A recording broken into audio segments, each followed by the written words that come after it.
Okay, so Mrs. Crawford baked some pies. She gave a third of them to her neighbour. She then gave 5/12 of the remainder to a children's home. The rest of the pies were packed into 25 boxes with 14 pies in each box, and were asked how many pies did Mrs. Crawford bake altogether.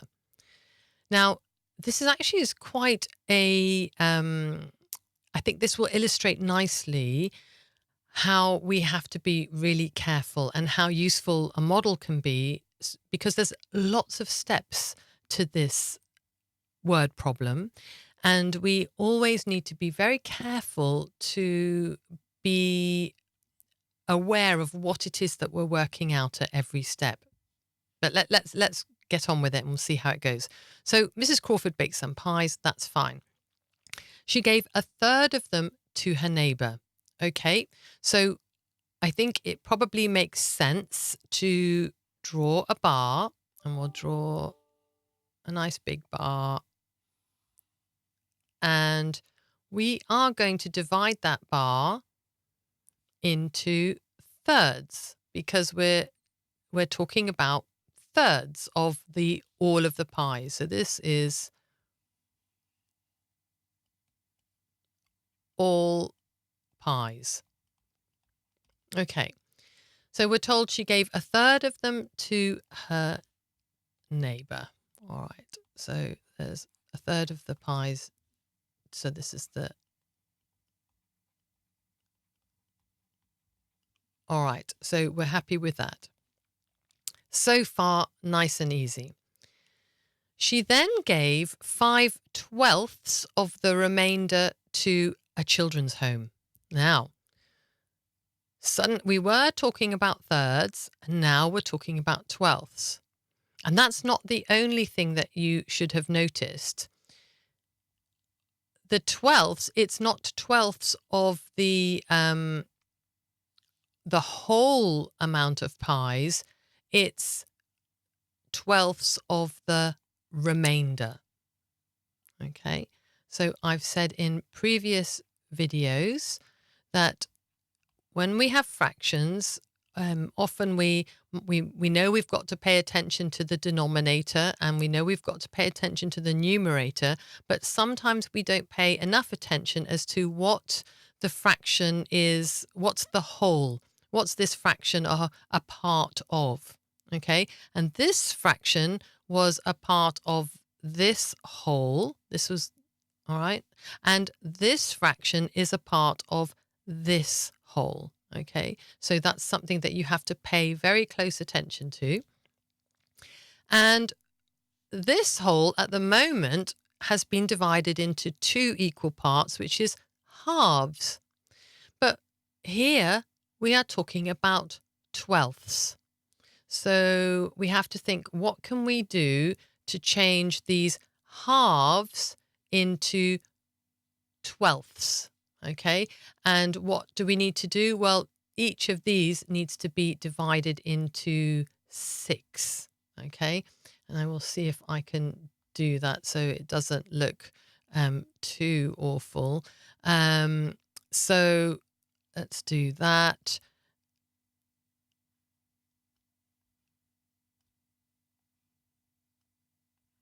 Okay, so far 1, 2, 3, 4, 5, 6, and then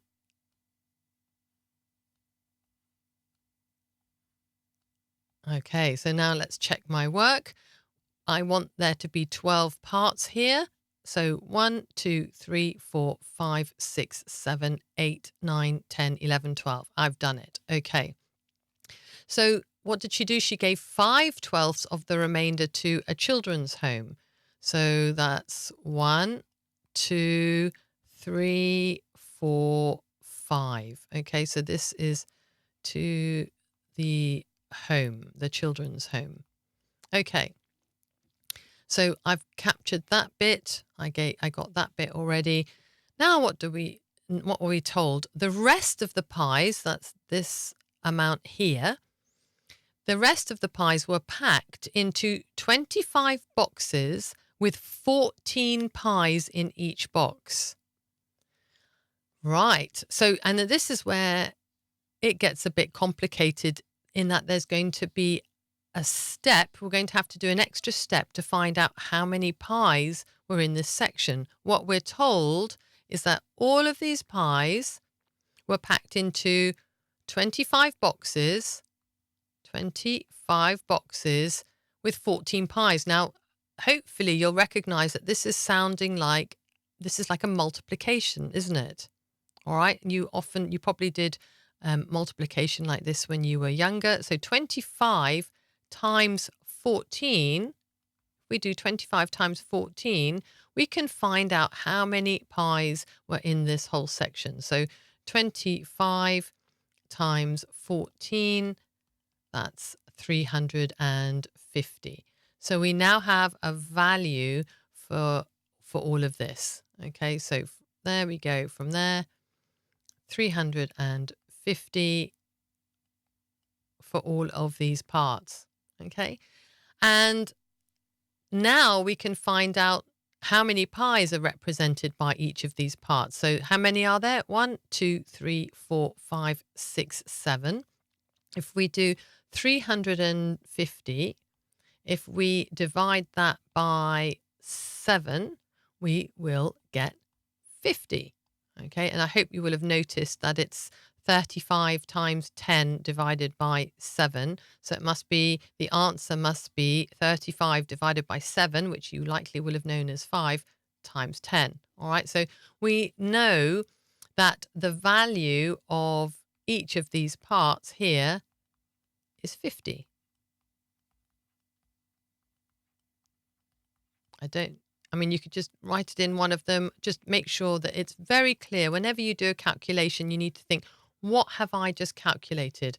I have calculated how many pies are in each of these sections. Ignore, it doesn't matter that they were put into these boxes here. You're looking at what's represented in your bar model. Right.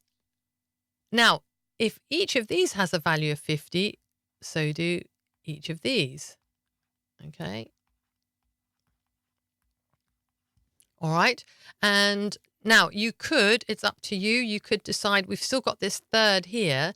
Now you could decide whether you want to divide this. What would we divide that? We would have to do this. Where are the old thirds? Let's see if we can put them in. So this is, okay. 1, 2, 3, 4, 5, 6. This is the, yeah. Do you remember it was originally in thirds? Okay. So you could either split. So each of these thirds now has 6 equal parts, doesn't it? Okay. So you could split this into 6 equal parts. All right. And then we would have 6, we would have 12, and we would have 18 parts altogether. So we could do 18 times 50. Okay, so that's one thing that we could do.